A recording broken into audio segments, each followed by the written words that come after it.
आप देख रहे हैं रोशन पाकिस्तान न्यूज़। बिस्मिल्लाहिर्रहमानिर्रहीम। ये जो वाक़या हुआ है हमारी तारीख़ का, जो बन रही है पिछले साल डेढ़ साल से आप देख रहे हैं किस नौ की, उस पे बात करने से पहले मैं बिल्कुल अपना फ़रीज़ा ख़याल करता हूँ कि आप लोगों का, मीडिया का, बिला तख़सीस सोशल मीडिया का, अवाम का, सिविल सोसाइटी का और बिलअमूम पूरी कौम का शुक्रिया अदा करूं जिन्होंने इस मामले को इतनी अहमियत दी, हक़ और सच की आवाज़ का साथ दिया। आपने तमाम कदरों के बावजूद, तमाम पाबंदियों के बावजूद और तमाम किस्म के दबाव के बावजूद मेरा साथ दिया, बल्कि मैं समझता हूँ कि हक़ का साथ दिया, इंसाफ का साथ दिया, सच्चाई का साथ दिया, जुल्म के ख़िलाफ़, नाइंसाफ़ी के ख़िलाफ़ और लाक़ानूनियत के ख़िलाफ़ आवाज़ उठाई। आप सबको बहुत सलाम। जहाँ तक इस वाक़े का ताल्लुक़ है, मैं अभी तक नहीं समझ पाया कि ये क्यों पेश आया, इसके मुहर्रिकात क्या थे, इसके असबाब क्या थे। ये दरवाज़ा जो मेरे बाएं हाथ है और आपके दाएं हाथ इस वक्त खुला देख रहे हैं आप, ये गेट है इस छोटे से घर का। मेरे पास कोई गार्ड नहीं है, कोई चौकीदार नहीं है, कोई दरबान नहीं होता।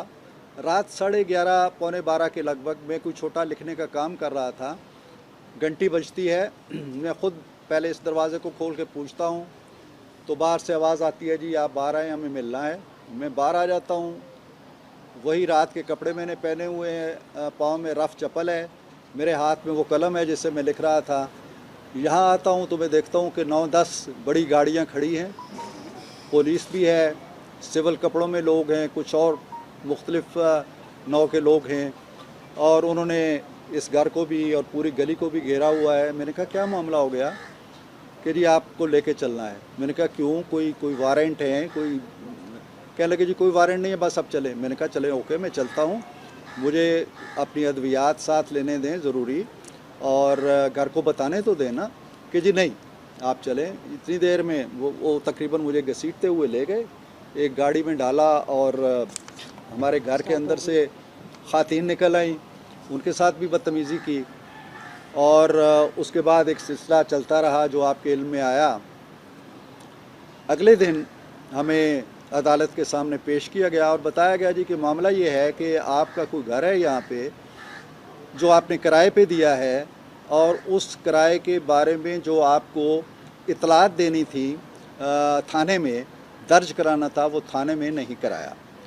मैंने उन्हें कहा देखिए पहली बात तो ये है कि मेरा कोई घर नहीं है इस घर के सिवा जहाँ मैं रह रहा हूँ। वो घर मेरे बेटे का है जो 20 साल से दुबई में है और जो 50 साल की उम्र का है, वो कोई छोटा बच्चा भी नहीं है। और जो किरायानामा जिसकी बात आप कर रहे हैं उस पर उसके दस्तखत हैं और किराएदार के दस्तखत हैं। ना मैं इमरान हूँ और ना ही मैं किराएदार हूँ, तो मुझे किस खाते में आपने पकड़ा है? खैर कहने लगे जी ये तो बस वो केस ये। मैंने फिर दूसरी बात उन्हें ये बताई, आपको भी इल्म में लाना चाहता हूँ कि ये घर जो 3 गलियाँ छोड़ के है, 20 तारीख को, इसी महीने की 20 तारीख को किराए पे लगता है। एक एग्रीमेंट हमारा तय होता है, 23 तारीख को वो किराएदार आ जाते हैं और हमने किरायानामा तैयार कर लिया, वो प्रोसेस में डाल दिया और मैंने ज़िम्मा लगा दिया कि थाने में जमा करा दो, लेकिन 2 दिन बाद आके ये कार्रवाई हो जाती है।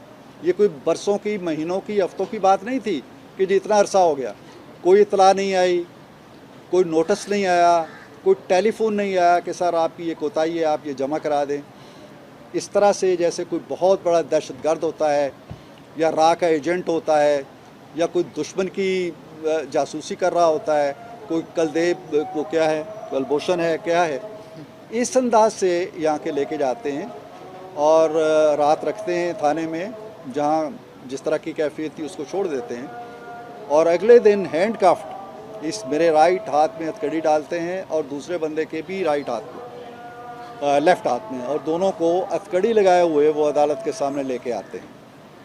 और मैं वहाँ भी अपना मौक़िफ़ पेश करता हूँ। हमारे वकला भी कहते हैं, मैं तो सिर्फ़ एक सवाल करता हूँ, मोहतरमा जो जज साहिबा बैठी हुई थी, मैंने कहा कि ये मेरा हाथ आप देख रही हैं जिसमें ये हथकड़ी लगी है, वो कहने लगे जी। मैंने कहा कि इस हाथ के अंदर पिछले 60-65 बरस में, मेरी उम्र अब 75 बरस हो चली है, मैंने सिवाय कलम के, सिवाय कागज़ के, सिवाय किताब के, सिवाय दरस तदरीस के, सिवाय तख्ता स्याह पर लिखने वाले चाक के और कोई चीज़ नहीं उठाई जिसमें आपने हथकड़ी आज लगवाई है। इसके बावजूद उन्होंने हथकड़ी खोलने का हुक्म नहीं दिया। हमारे वकला ने भी तवज्जो दिलाई।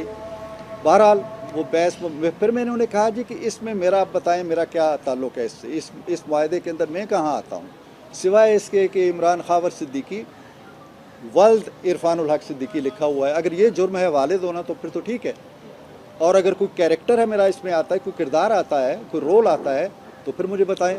कोई रोल नहीं आता, कोई उसमें वो नहीं आता। तो इसके बावजूद वो सारी कार्रवाई खैर होती है, हैंड कफ वहाँ लाते हैं और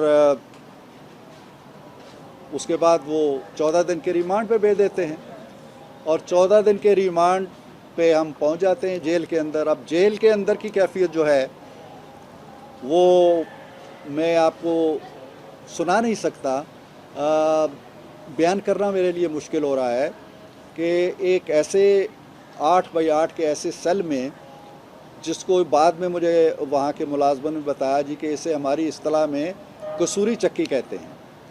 वो कसूरी चक्की जिसमें 5 दूसरे अफराद पहले से उस 8 बाई 8 में पड़े थे, छठा में था जो उसमें उन्होंने कहा जी कि यहाँ आप रहेंगे। मैंने कोई शिकवा नहीं किया, कोई शिकायत नहीं की, कोई ये नहीं कहा कि मेरी क्लास बदलो, ये नहीं कहा कि मुझे अच्छी जगह। तो मैंने कहा जी बिल्कुल ठीक है। मैं, वो नौजवान लड़के थे ज़्यादा, एक तरफ उन्होंने मुझे जगह दी, मैं वहाँ लेट गया, उनसे बच्चों से बातें करने लगा। कोई 2-2.5 घंटे बाद पता चला जी कि वो डिप्टी जेलर साहब तशरीफ़ लाए हैं। मुझे उन्होंने समझाया, वो तो तौर तरीके जानते थे, कोई 3 साल से पढ़ा था, कोई 7 साल से पढ़ा था, कोई कत्ल के इल्ज़ाम में था, कोई मनशियात के इल्ज़ाम में था कि जी वो आपसे बात करना चाहते हैं। तो मैं अंदर ही सलाख पकड़ के खड़ा हो गया, ज़ाहिर है कि बाहर तो ताला लगा हुआ था। तो कहने लगे जी सर आप ठीक है। मैंने कहा जी आई एम एब्सोल्युटली ठीक, एब्सोल्युटली फ़ाइन। तो वो कहने लगे आर यू श्योर? मैं कहा जी एब्सोल्युटली श्योर। और मैंने कहा जी कि I am here very happy where you have put me. तो कहने लगे जी ओके, चले गए वो। थोड़ी देर बाद फिर एक हलचल हुई, फिर वहाँ से निकाला, फिर एक और सेल में ले गए। एनी हाउ वो जो उन्होंने करना था, जिस तरह का सलूक रवा रखा गया, वो मेरे पास अब अल्फाज नहीं है कि मैं उनको बयान करूं, लेकिन ये कि तौहीन आमेज़ रवैया था, हद तक आमेज़ रवैया था। लेकिन अल्लाह ने मुझे इस्तकामत दिए रखी, और बावजूद में डायबिटिक होने के अद्वियात भी मुझे नहीं साथ उन्होंने लेके जाने दी थी, खाने पीने को भी कोई चीज़ नहीं थी। इसके बावजूद मैंने उनसे कोई चीज़ मांगी नहीं, कोई चीज़ तकाजा नहीं किया, और जहाँ जिस कैफियत में उन्होंने रखा, अल्लाह का शुक्र अदा करके कोई वरी भी नहीं हुई। बड़े सुकून से रात को मुझे नींद भी आ गई। कहने का मतलब ये है कि ये क्या तारीख़ आप रकम कर रहे हैं, ये कौन सा नया पाकिस्तान आप दे रहे हैं इस कौम को। मेरी ज़ात की बात नहीं है, ये नहीं है कि मेरा कलम से रिश्ता है, ये नहीं है कि मैं एक उस्ताद हूँ, ये नहीं है कि मेरा सहाफ़त से कोई रिश्ता है, ये नहीं है कि हमने सारी ज़िंदगी अल्लाह के फजल से सिराते मुस्तकीम पे गुजारी है। मामला ये है कि मैं एक पाकिस्तानी हूँ, ये आइन मुझे एक हक़ देता है, आज़ादी इजहार देता है, मेरी आज़ादी का तहफ़्फ़ुज़ करता है। ये कहाँ की आज़ादी है कि आप रात को मेरा गेट तोड़ के 20 गाड़ियाँ आती हैं और उठा के ले जाती हैं? किसने आपको ये हक़ दिया है? कहाँ से आपने अहकामात लिए? और अगर ये सारा काम किया है तो आपको जवाब तो देना चाहिए ना कौम को कि हमने क्यों किया।